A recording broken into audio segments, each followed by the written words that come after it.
Pipitty!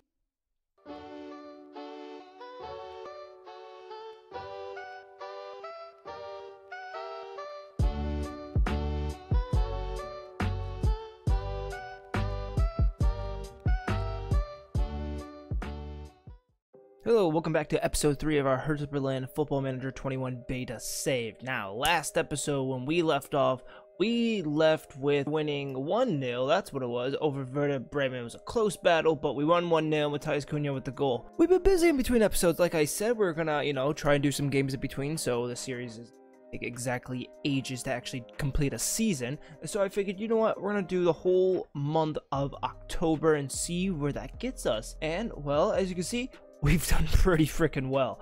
We lost 3-2 against Eintracht Frankfurt, which kind of sucks, but you know what? It was an okay performance overall and whatnot. It was the second league game, so, still finding our feet and everything. Matthias Cunha again with the goal, as well as Javier de Rosen in the 79th minute. But we lost 3-2 overall. However, we've had three pretty big results. First one, we won 1-0 over Bayern Munich, which is nuts. And it was by, of course, none other than Luka Bacchio in the 3rd minute, and we were able to hold them there away from home and win 1-0, which was huge for us. Second, we beat Stuttgart, a decent side and whatnot, and we beat them pretty convincingly 3-0. They had an own goal by Kobel, however, Alderete and Piontek, who actually started this game to try to get him going a bit and get him in form and play a bit, so he's also happy. He also got a goal, but it was just a pen. So I kind of write pens off a little bit because it's a pen. We beat Leipzig. We beat Leipzig 3-0, also away from home. And we got the goals from there. It came from Marvin Plattenhardt, Luka Bacchio, and Vladdy, or Dari as I like to call him. So we've done pretty freaking well in between episodes. 4 games, 3 wins, 1 loss. We've done pretty well, and I'm hoping this episode we can get done with November fixtures right here, which will be Wolfsburg, Augsburg, and Borussia Dortmund. And looking at the calendar, this is what it's looking like right now. So it is currently the 1st. Let's go to November. So it's currently the 1st. We have Wolfsburg today. We're going to try and then do Augsburg and then Dortmund, and then in between episodes, what I will do is probably do some of these games, maybe do 3. I don't know yet. I don't know exactly where I want to go, but I might just leave it I might do these 4, and then we'll do Sandhausen starting next episode. That way we can see the DFB Pokal 2nd round, and we can get some league games done as well. So hopefully by that time we start next episode, we're almost into the January transfer window. We should be able to do that one, and yeah, we should be starting the January transfer window next episode, hopefully. On that note, this is how the league is looking right now. We're currently in 2nd with 12 points. Borussia Mönchengladbach is currently in 1st because they also have played 1 more game than us. However, if we win, this puts us on top of the table no matter what, but we have to win this game.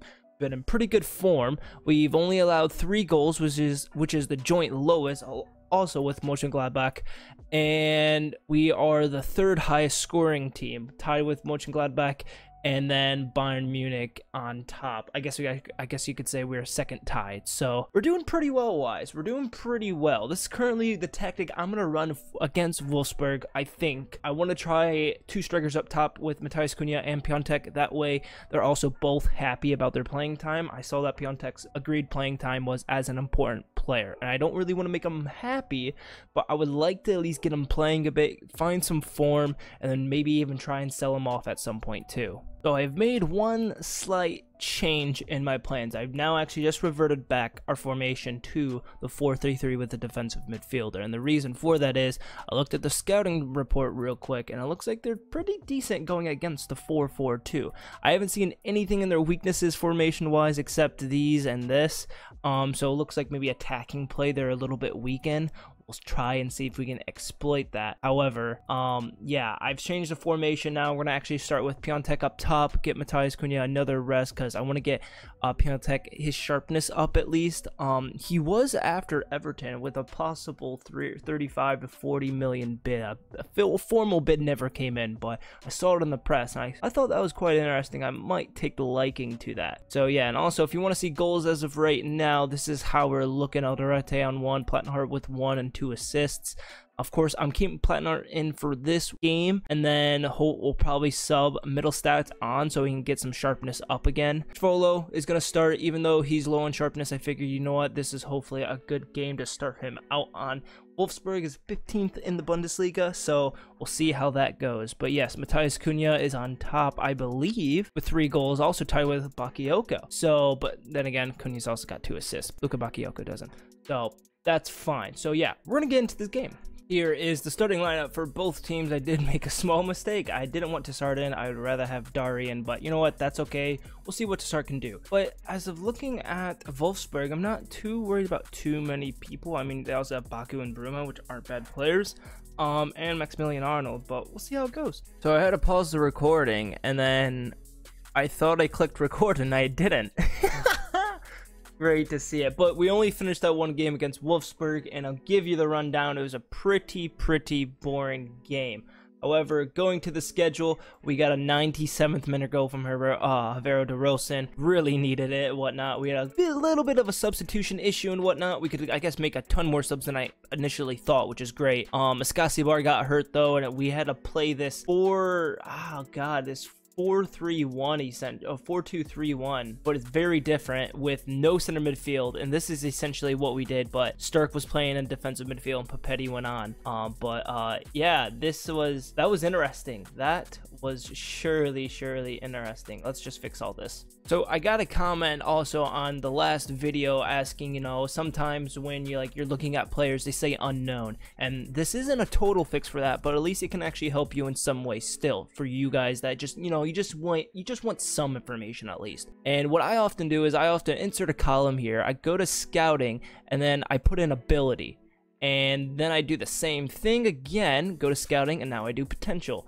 And of course it, you know, it likes to show all the way over here, but now you actually have some information in front of you now that you can actually see. So here we're looking at our U19s. We can sort it by potential. We can actually see that Luca Nets and Dennis, I never know how to pronounce his name, they have very good potential. Ability's not great, but you at least have some information now that you can actually see. Yes, some of these are still unknowns, but this, you know, this is for something that if your assistant manager isn't giving you anything, this is another thing to try, and hopefully it can work for you. Now, of course, also these unknowns are also players who are actually real players, hence their names are grayed out and everything. You have no information and whatnot. That's because they are unknown. So be sure to be on the lookout for that as well. If these players are grayed whatnot, they're not actually, I guess you could say, real players. They're there and they're there to fill spots essentially.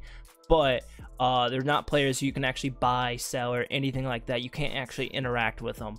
Those would be this players. But oftentimes I do see this unknown and whatnot for real players and everything. And if I can, and my assistant manager isn't giving me information, I ask for my scouts, and they'll usually give it to me for me.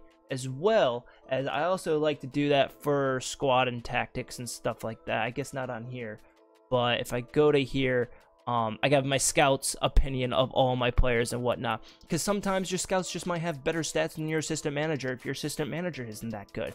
And so it's kind of a, you know, up to you. If your assistant manager has good stats and whatnot, you can see ability and potential and is high in those areas, sure, use those as those columns as well. But if your scouts are better at it, I at least highly recommend using them. It'll give you a much more accurate idea of what your team's ability and potential is as a player. As you can see, despite that late goal, we really deserved to win. We held Wolfsburg to only 0.14 XG, where we had nearly 1.4 XG. So we really deserved a goal, and luckily we got one in the end. And it looks like Davy Selke is actually doing quite well on loan over at Hertha Bremen. He has 4 goals so far this campaign, which is always good to know. He's only valued at 2.7 mil, which really, he's actually a pretty good striker. If you can use him in the right way, he can be very deadly and whatnot. Like, his dribbling isn't great, his first touch isn't great, his finishing's decent, but he has really decent mental stats and decent physicals. And despite him being 192 centimeters, he still has 15 pace. The guy's quick. So if you're a team that, you know, has good crossers and everything, you just cross the ball in and make sure they're high crosses and whatnot.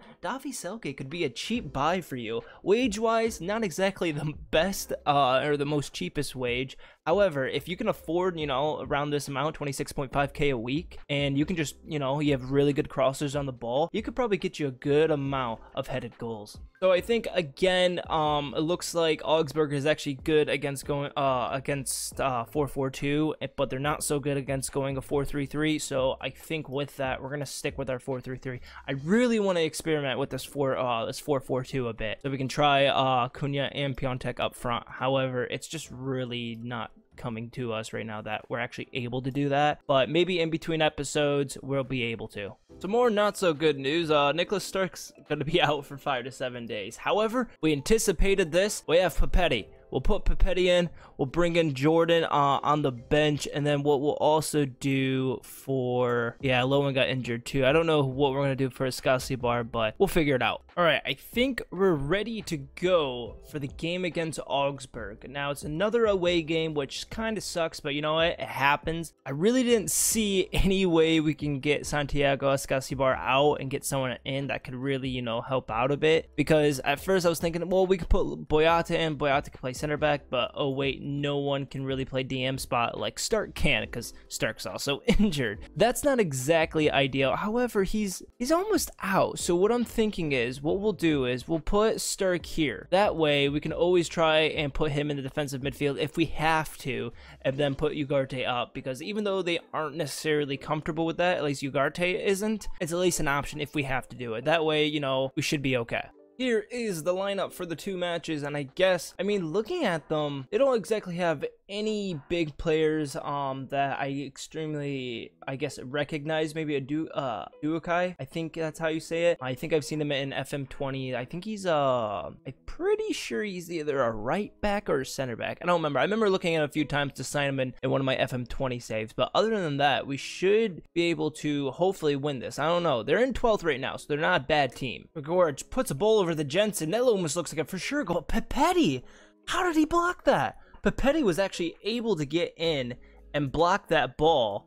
I don't know how, but what a moment for the youngster, the young Italian going in, saving Svolo from danger, and now Doty looking for the counter with showing his pace, but a good tackle by Vargas. Gorge has the ball going down the right flank. Has a ball swing in, and it's Ruben Vargas who puts a very tidy goal in the back of the net. We weren't able to clear it out. Gorge goes on. We don't press in time. Who's trying to press? Ugarte. He wasn't pressing time. Good ball in. And who lost his mark there? Zifuik lost Vargas, and he was able to volley it home. Look at Bakayoko. He seems injured, but he puts in a ball. Great ball for Nico Serrano with another important goal for the young Spanishman. Look at Doty. Gets out of pressure, takes his space, sees Nico running in, back post, puts a ball in. Nico on the half volley, puts the ball in the back of the net. That is what we're on about. Now, Doty does look like he picked up a knock. It looks like a twisted knee, but what I'm going to try and do is wait for halftime, see if he can make another impact, because he did just get a really nice assist, so he looks to be able to play through it a little bit. We're going to start the second half with Javier De Rosen coming on for Doty Lucabacchio on the right side, see if he can do anything there for us. Dari puts in a good tackle. Doty goes back to Svolo, gets it out, but a terrible pass by Svolo, and it almost gets volleyed, but luckily it was terrible. So we have some apprehensive players, so I'm going to try to avoid this. We're going to put Nicholas Stark in the midfield. He's pretty good DM when he's playing as a deep-lying playmaker. And then Nico Serrano isn't feeling the best, but I don't know if I want to do anything else. I think next, what we might do is we're going to put Plattenhardt in and see if he can do anything. If nothing happens after this, I think I'm going to shoot Piontek up top for Cunha, and probably around the 70th, 75th minute. Only a few minutes remaining. Aldarte puts the ball to Nico Serrano, crosses it for Javero. Javero with the speed, but gets tackled. That is a dangerous tackle. Puts a ball in, but Svolo is able to make a very, very important save there to keep us in the game and keep us with a draw. But how's the game going to finish? It looks like it's going to finish in a draw, and it does. Not a terrible result. Augsburg had 2 XG and they only managed 1. Well, we only had 0.62, so we got a very fortunate today. Very, very fortunate. However, we've also had some injuries out as well. We weren't on it today. We weren't on it. So I know this may be a shorter episode, but I just kind of realized a lot of players are on international duty right now. So I think I'm going to end it here. I'm sorry if it's a little shorter than usual, but I'll be sure to pick up some games in between episodes and whatnot. We'll take on Borussia Dortmund, Union Berlin for the Berlin Derby, and probably also maybe a couple more. I'll try and do 4 or 5. It looks like if I take these 4, the next game will actually be on the 19th. So I think I'm going to do the Bundesliga games right here in between episodes. I wanted to do one more, but I just don't think we'll be able to get to it to keep the episode shorter as well. But also, we're going to start next episode against, who is it? Sandhausen? Yeah, Sandhausen, who is in Bundesliga 2 right now. And hopefully we can get a good result in the DFB Pokal second round. So if you guys have enjoyed the episode, make sure to leave a like. Subscribe if you guys are new. There's a lot of people that are watching this who have subscribed.